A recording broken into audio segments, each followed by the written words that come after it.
exceed the cost of medication. The fundamental flaw is that I'll give you a service which will help you reduce the aggravation of the problem, but it costs you more than your medications. So why should I use it? No. So the first fundamental is keep it lower than the cost of medication. The easiest way that everyone wants to look and ride on. Don't rely on being a part of government schemes to be financially successful to achieve the scale. But the services must be appealing enough for the people to buy it commercially without any subsidies from insurers or the government, solely for its health outcome and ability to save from emergency visits and expenses. See, I'll give you a simple example. Whatever government gets into, it's just a catalyst. It's just a starting point.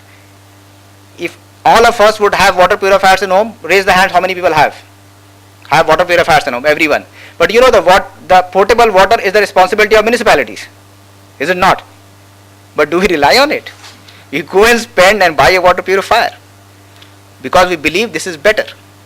The government is supposed to be providing us all the water that comes in the tap should be the purest form of water. That's the government's mandate. But we do it.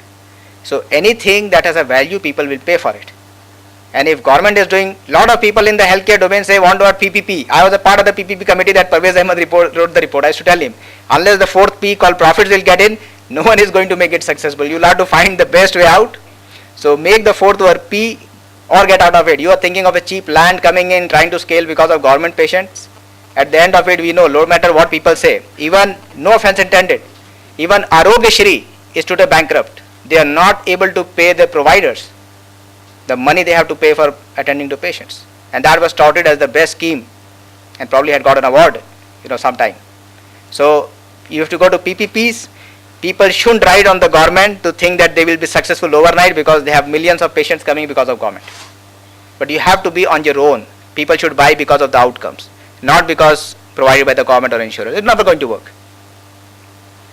So keep your heads low and overheads lower. That's the fundamental. So I'll run you through some of the applications, and not to promote any particular company. The disclaimer is here that these are just indicative companies. There are many more companies providing such services. So the first one is called the Project Jeevan Daini. It's a SMS based ANC PNC tracking system. Now this person runs a company in Wardha, in Nagpur actually. He's tied up with the Wardha district administration. So what the Anganwadi workers do is they enroll the workers, the patient, like an expectant mother is enrolled in the service. It's a totally SMS based tracking system. And the good point is it's a closed loop system. If the SMS is not responded by an ASHA that this is a high risk patient and has been attended on this fortnight, the SMS will keep bugging her phone till she says attended on 15/6 and this is the status. So till the time delivery happens, the system continues. These are some of the reports which can be seen. Right, the beauty of the system is the moment she sends an SMS, it gets uploaded on the server and those reports are visible. Like this report is coming from the district health office Wardha. So anyone anywhere in the nation can see this report. And now these projects are, I think, live in many states. So like high risk tracking. The good point that has happened out of this is that institutional deliveries has gone up to 95% in Wardha. Maternal mortality has dropped drastically, and now the compliance rate is going close to 100%. And this is totally using mobile health and dumb phone, not smartphones. Any dumb phone, I call them dumb phone because they are not those touch screen, fancy smartphones. Any dumb phone where you can send an SMS, it sends an SMS back. The beauty of system, you don't need a software to be uploaded on your phone. The next one, which is used by Asha Foundation, it is for tuberculosis, the biggest problem that our country has, where two people die every minute. So they have a biometric screening where there is elimination of human error, saving of 30% of the time. Since this is also based on biometric intervention with SMS based things, so see in DOT the worst part is if you miss one dose, you have to restart the treatment. And the side effect of the medication is so much, your body cannot afford to restart the treatment and carry on with it. So you need to be particular about a patient coming and taking every single dose. Now this is where this tracking comes to give reminders and to track. And since it is biometric, you can't fudge the data. It will only accept biometric data. So this, and the beauty of the cost is $3 per patient for the entire duration of 7 months. Now that is 150 rupees. It makes a lot of sense. If you really divide by month, it's 20 rupees a month. These are some of the screenshots that you see. Is in the local dialect. Now homeopathy, I don't know if Dr. Johar Shah is in the room. His company, I have no affiliation to his company, so no riders. Homeopathy can deliver medications for acute therapy in less than 2 rupees for the entire week. With homeopathy therapy being available on cell phones, it's important to consider and accept this in NHM and other schemes of the government. Now, I'll run you through some of those modules of what he has on his cell phone. Of course, these are available in 15 languages. That was homeopathy, and this is totally mHealth, where this entire devices, this can be put in a bag, in a laptop bag, and the first health risk assessment index was done using these devices in 2009.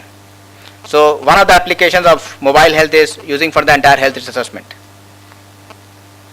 This is in action in India, no foreign photographs here. This is a company based out of Bangalore. A startup now has scaled up, and I understand the World Bank and even Gates Foundation is investing big time into this. Their consultations are between 20 rupees to 50 rupees. And they have done 100,000 consultations. And you see that 40% of the traffic is a revisit. When they say traffic, it's actually the patients are coming again. So people who like services do come again, but this is taken from their slide when requested that they put as traffic. So I don't want to use that word to denigrate patient in the traffic, but I would say that if a service is good and if you have 40% people coming back again, I think it's a clear acceptance and adoption of the services you provide as long as they are valuable. So it is evident whether it is maternal mortality, infant mortality, treatment of TB, acute disorders, chronic diseases, mHealth technology offers a medium that reduces turnaround time, saves cross borders and time zones, which is a need of rural India. Now the last thing.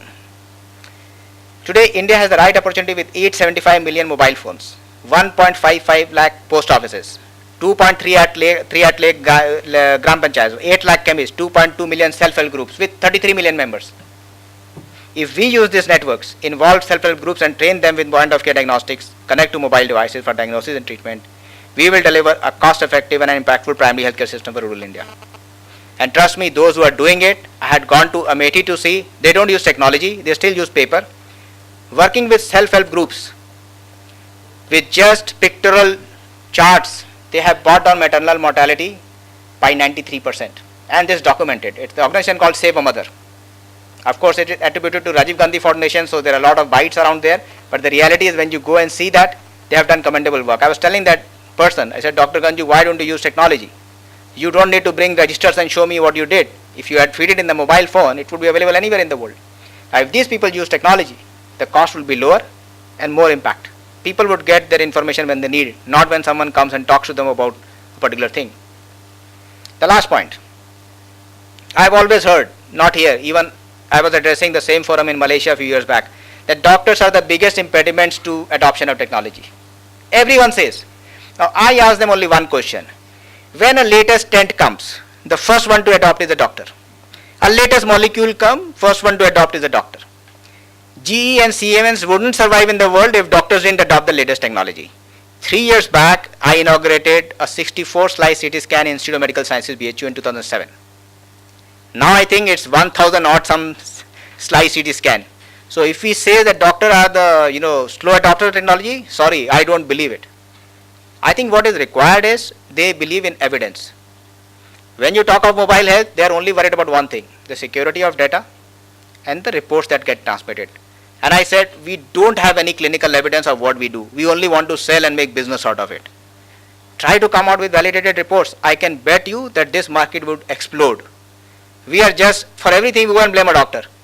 But go and see which has a doctor, not every month his pen writes a one prescription. I am not saying there are considerations. There always will be consideration which I am sure industry will take care of. But the fact is he needs evidence. Every medicine he prescribes, he will say, first get me a journal which is peer reviewed. I want to see what this medication has done. So if you were to go and tell him, say mobile health, like there is a company in the US, I met with this promoter, they are an Indian doctor. They have a US FDA approval for bringing HbA1c from 8 to 6 in 6 months time. Now which doctor in India would say no to it? No one.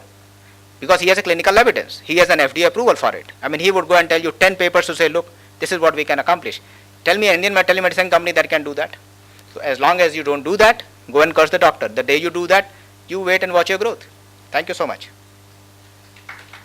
I would welcome you all to join us in the Telemedicine Congress, 11 to 13 November, which is showcasing all and everything in mHealth and eHealth. Thank you.